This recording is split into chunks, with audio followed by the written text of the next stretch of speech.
Hello दोस्तों, स्वागत है आपका आपके अपने YouTube channel chemistry with Teju sir पर। बच्चों, 12th क्लास के लेसन केमिकल काइनेटिक्स मतलब रासायनिक बल गतिकी का आज चौथा एपिसोड है। इस एपिसोड में जो हम टॉपिक पढ़ने वाले हैं वो मैंने इस साइड लिख दिए हैं। आज हम पढ़ेंगे एक तो वेग व्यंजक कैसे लिखा जाता है, वेग नियम क्या होता है, अभिक्रिया कोटि जो कल के एपिसोड में मैं बार बार यूज कर रहा था एक वर्ड अभिक्रिया कोटि, ये क्या होती है, इसकी परिभाषा और इसकी विशेषताएं, और फिर इससे संबंधित कुछ प्रश्न, ये बातें हम अभी पढ़ने वाले हैं। बच्चों, शुरू कर रहा हूं मैं पहले वेग व्यंजक। पहले हम देख रहे हैं कि वेग व्यंजक क्या है। वेग व्यंजक, मैंने एक अभिक्रिया लिखी बच्चों कि ए प्लस बी और सी मोल बन रहे हैं सी उत्पाद के, डी मोल बन रहे हैं डी उत्पाद के। ये क्या है? ये ए बी सी डी, ये छोटे ए बी सी डी क्या है? रस समीकरण मितीय गुणांक। और ये कैपिटल ए कैपिटल बी है क्रियाकारक, कैपिटल सी कैपिटल डी है उत्पाद। ठीक है, इसके लिए हम द्रव्यानुपाती क्रिया नियम से वेग लिखा करते थे कि वेग बराबर वेग समानुपाती होता था किसके? क्रियाकारकों की सांद्रता के गुणनफल के। क्रियाकारक और कौन से हैं? ए और बी, ए की सांद्रता और बी की सांद्रता, इन दोनों के गुणनफल के समानुपाती होता है वेग। ये किसके अनुसार मैंने लिखा? द्रव्यानुपाती क्रिया नियम के अनुसार, द्रव्यानुपाती क्रिया नियम के अनुसार, जो हमने पिछले एपिसोड में पढ़ा था। द्रव्यानुपाती क्रिया नियम के अनुसार ये पढ़ा। ठीक है बच्चों, अब हम क्या करते हैं, इसके ऊपर ए के ऊपर एक पावर लगाते हैं x, बी के ऊपर पावर लगाते हैं y। ये मैंने इसके मूलों की संख्या तो a थी लेकिन मैंने यहां a नहीं लगाया, मैंने x लगाया है। b के मूलों की संख्या b थी लेकिन मैंने पावर y लगाई है। ये ध्यान रखना कि ये रस समीकरण मितीय गुणांकों के समान हो भी सकते हैं। ये a हो सकता था यहाँ पे, लेकिन समान भी हो सकता है, भिन्न भी हो सकता है, इसलिए मैंने भिन्न करके लिख दिया। समान होगा तो समान आ जाएगा, भिन्न होगा तो भिन्न आ जाएगा। मतलब a और x का मान समान भी हो सकता है, अलग अलग भी हो सकता है। b और y का मान समान भी हो सकता है और अलग अलग भी हो सकता है। अब आपने लिखा कि वेग बराबर समानुपाती का निशान हटाओगे तो नियतांक आ जाएगा, जिसको हम वेग नियतांक कहते हैं। और ये हो गया अपने पास a की पावर x और b की पावर y। तो ये लो बच्चों, इतना आसान, आज बिल्कुल आसान पढ़ेंगे अपने। आज आपको परेशान होने की जरूरत नहीं है, बिल्कुल आसान पढ़ेंगे। देखो क्या हो गया, ये जो मैंने लिखा है ना, इसको हम कहते हैं वेग व्यंजक। क्या कहते हैं? वेग व्यंजक। ठीक है, और वेग नियम क्या है कि वेग नियम भी वेग व्यंजक ही है। मैं वेग नियम की परिभाषा लिख रहा हूं बच्चों। देखो, वेग नियम कहता है कि वेग नियम वह वेग व्यंजक है। वेग नियम वह वेग व्यंजक है जिसमें अभिक्रिया के वेग को क्रियाकारकों की सांद्रताओं के पदों में व्यक्त किया जाता है। देखो हम क्या कर रहे हैं, अभिक्रिया के वेग को क्रियाकारकों की सांद्रताओं के पदों में व्यक्त कर रहे हैं। ठीक है, तो वेग नियम वह वेग व्यंजक है जिसमें अभिक्रिया वेग को अभिक्रिया वेग को क्रियाकारकों की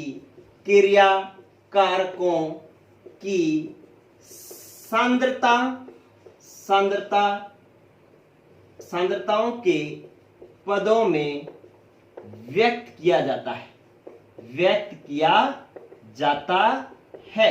ठीक है, हमने अभिक्रिया के वेग को क्रियाकारकों की सांद्रताओं के पदों में व्यक्त किया है। तो ये जो वेग व्यंजक बना, इसी को हम वेग नियम कहते हैं। एक लाइन और लिखनी है कि इन क्रियाकारकों की सांद्रताओं पर कुछ घातांक लगाए जाते हैं। ये x और y मैंने क्या लगाए हैं? घातांक।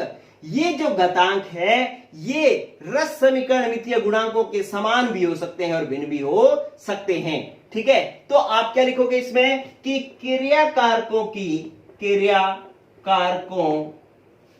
की सांद्रताओं पर कुछ घातांक लगाए जाते हैं।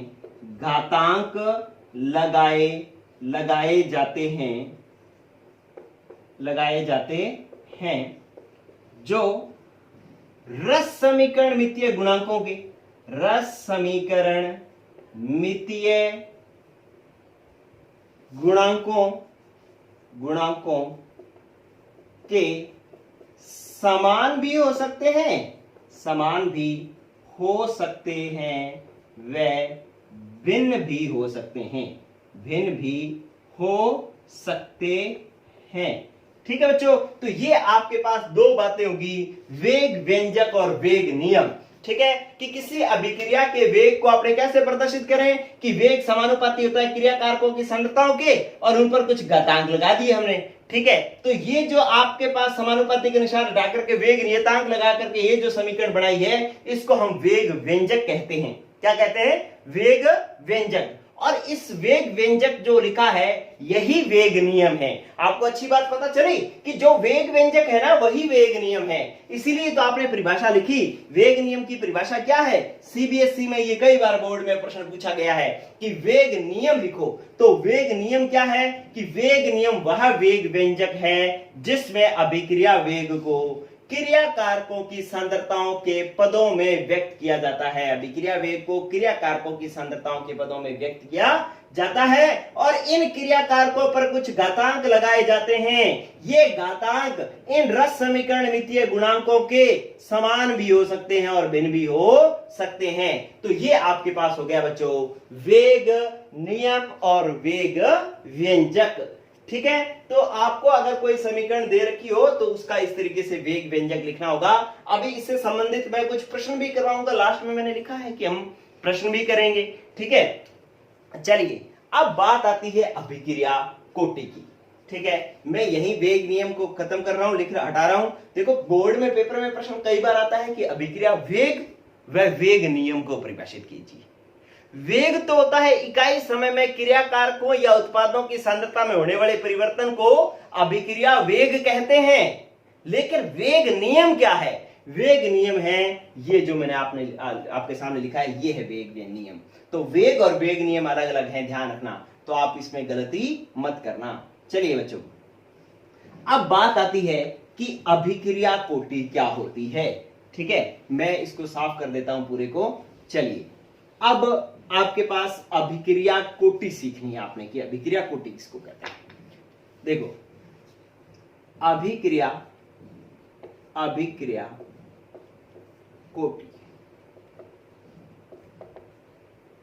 अभिक्रिया कोटि को रिएक्शन ऑर्डर कहते हैं, ऑर्डर ऑफ रिएक्शन कहते हैं इंग्लिश में, ऑर्डर ऑफ रिएक्शन। क्या होता है ऑर्डर ऑफ रिएक्शन? कि अभी मैंने एक व्यंजक लिखा था। क्या लिखा था? कि वेग बराबर के ए की पावर एक्स और बी की पावर वाई।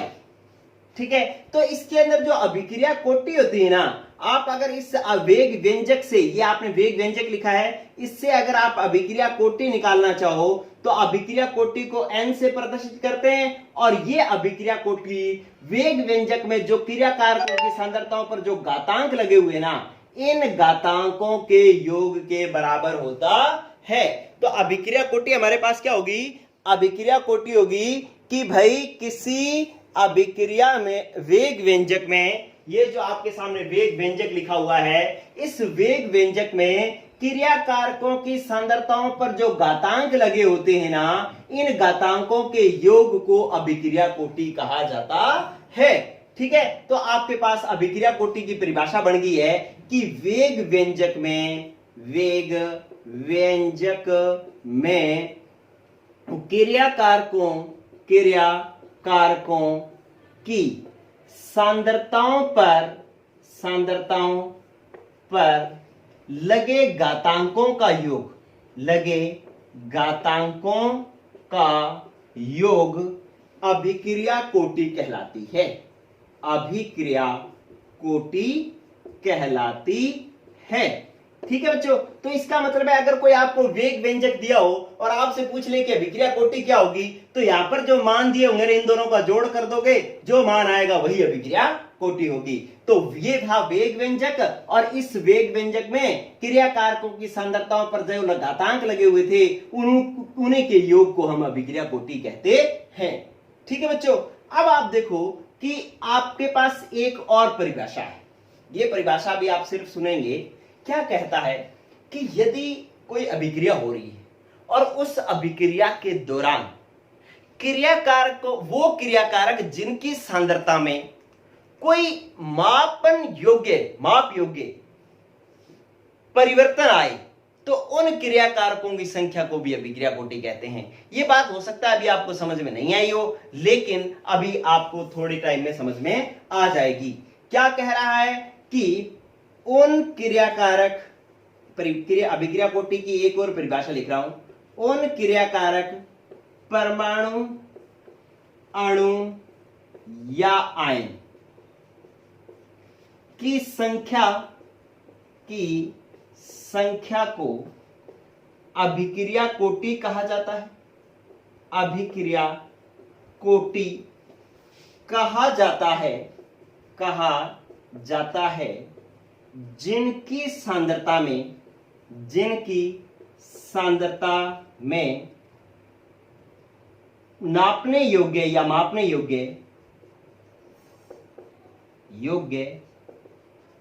परिवर्तन होता है। ठीक है, कि जैसे मान लो मैंने एक अभिक्रिया लिखी कि मैंने लिखा A+B और ये उत्पाद बना रहा है।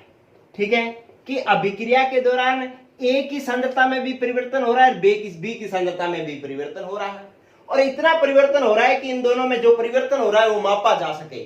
तो इसको भी हम अभिक्रिया कोटि में गिनेंगे, इसको भी अभिक्रिया कोटि में गिनेंगे। अभिक्रिया कोटि कितनी हो जाएगी? 2 हो जाएगी।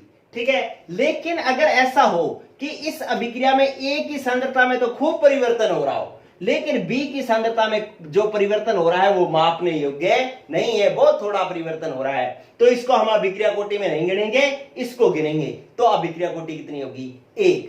ठीक है, तो कहता है कि अभिक्रिया किसी अभिक्रिया में उन क्रियाकारक परमाणु, अणु या आयनों की संख्या को अभिक्रिया कोटि कहा जाता है जिनकी सांद्रता में मापने योग्य परिवर्तन हो।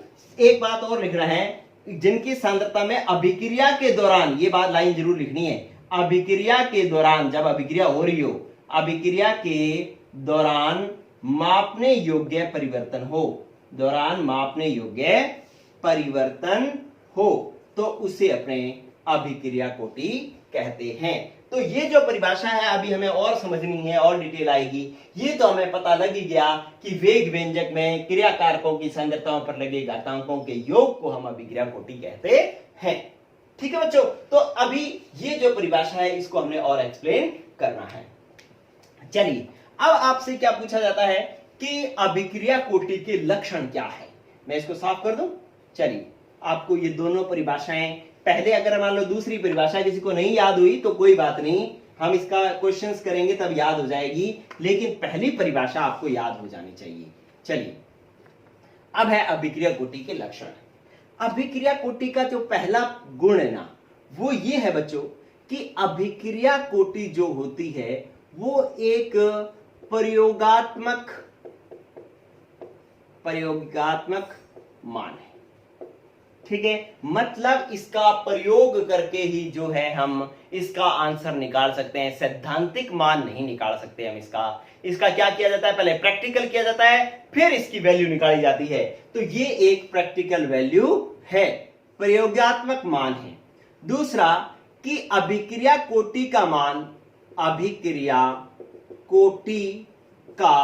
मान जो है, देखिए क्या क्या हो सकता है, शून्य भी हो सकता है, 0 भी हो सकता है।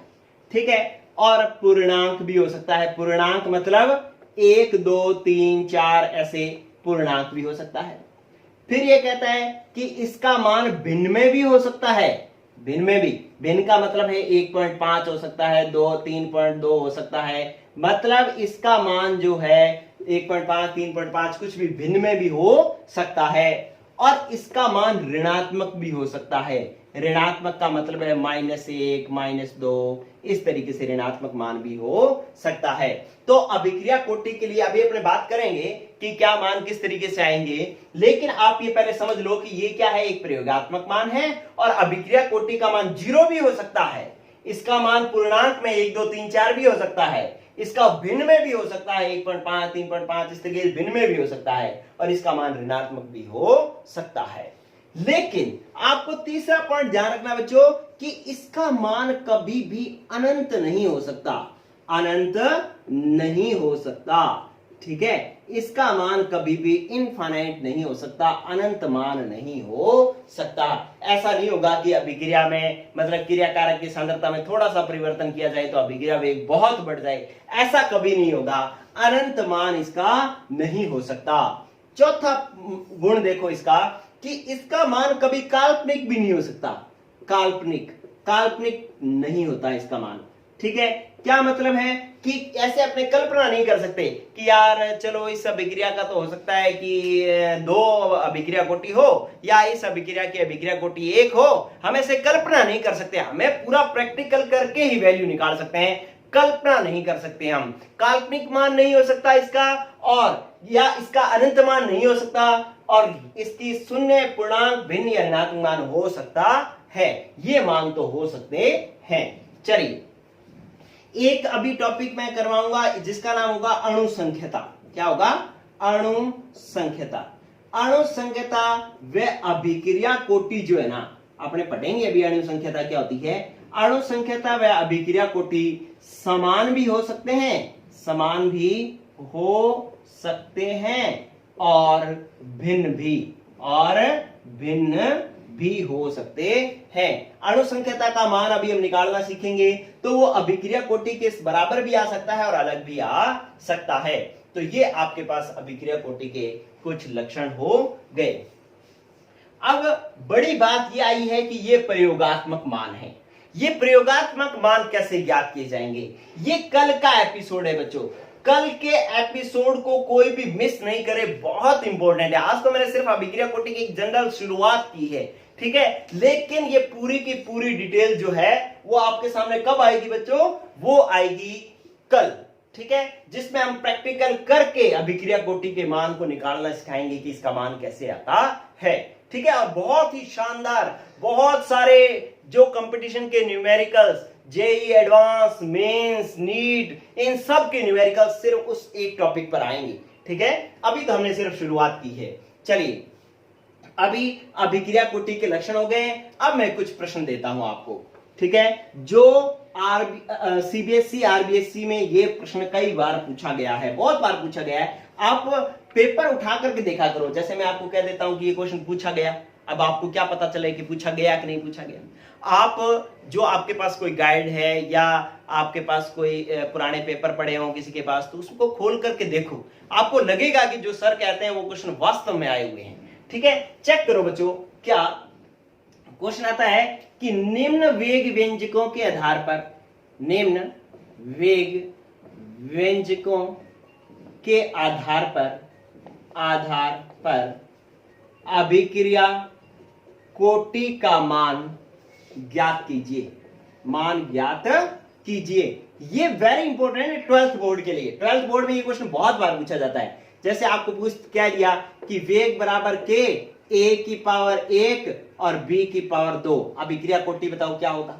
ये वेग व्यंजक दे दिया, तो अभिक्रिया कोटि तो इन घातांकों का योग होता है, घातांक 1 है और 2 है, तो अभिक्रिया कोटि कितनी आ गई? 3। आपके पास दूसरा क्वेश्चन दे देता कि वेग बराबर के और a की पावर आपको कह देता कि 1 और b की पावर कह देता 1/2, तो n का मान क्या हो जाता? 1 + 1/2 कितना हो जाता? आपके पास 3/2, मतलब 1 + 1/2 मतलब 1 और आधा कितना हो गया? 1.5, 1.5 अभिक्रिया कोटि हो जाती, ठीक है। और तीसरा, अगर आपको यूं कह दिया जाता कि वेग बराबर के a की पावर 2 और b की पावर -1/2, ठीक है, तो आपके पास n का मान क्या आ जाता? 2। अब ये वैल्यू माइनस की है, तो आपके पास क्या आ जाएगा? माइनस और 1.5 बच जाएगा। 2 में से आधा चला गया तो 1.5 ही बच गया, ठीक है। क्यों ये माइनस क्यों आया? क्योंकि यहां पर अभिक्रिया कोटि का मान b के प्रति अभिक्रिया कोटि का मान ऋणात्मक था। चलिए चौथा जो है कि आपको यूं कह दिया जाए कि वेग बराबर के a की पावर 2 और b की पावर 0। अब अभिक्रिया a के प्रति तो द्वितीय कोटि की है और b के प्रति शून्य कोटि की है, तो इस पूरी अभिक्रिया की कोटि कितनी होगी? 2 + 0 कितना आ गया? 2। तो इस तरीके के ये क्वेश्चन बहुत बार पूछेंगे। आपको लग रहा है बहुत आसान है, हाँ भाई बहुत आसान ही पूछे गए हैं बोर्ड में क्वेश्चन, आपको यूं घबराने की जरूरत नहीं है कि बहुत हार्ड ही पूछा जाएगा। नो, बहुत इजी भी पूछा जाता है बोर्ड में एग्जाम क्वेश्चन, ठीक है। तो आपने ये इस तरीके के क्वेश्चन कर ली, सिर्फ इनका टोटल करना था। अगर माइनस आ गया तो वो माइनस हो जाएगा, अगर प्लस में दोनों वैल्यू है तो प्लस हो जाएगी। क्लियर। अब एक चीज और जो मैं आपको करने के लिए दे रहा हूं, क्या है कि एक जो आपको करना है क्वेश्चन में कुछ 2 मान दे रहा हूं। एक दे रहा हूं आपको करने के लिए नंबर 1 कि अगर वेग बराबर हो के a की पावर हो 1/2 और b की पावर हो 2 तो अभिक्रिया कोटि क्या होगी। और दूसरा वेग बराबर के a की पावर 1 b की पावर 0 c की पावर -1/2 तो इसकी अभिक्रिया कोटि क्या होगी। इसकी अभिक्रिया कोटि और इसकी अभिक्रिया कोटि क्वेश्चन नंबर 1 और 2 का आंसर जो है आप मुझे कमेंट बॉक्स में देंगे। लेकिन कल की क्लास, क्योंकि अभी तो अभिक्रिया कोटि को आप कुछ जान ही नहीं पाए हो, सिर्फ ये जाना है कि वेग व्यंजक में जो घातांकों का योग होता है उसको हम अभिक्रिया कोटि कहते हैं, इसके अलावा हम कुछ नहीं जानते अभिक्रिया कोटि के बारे में।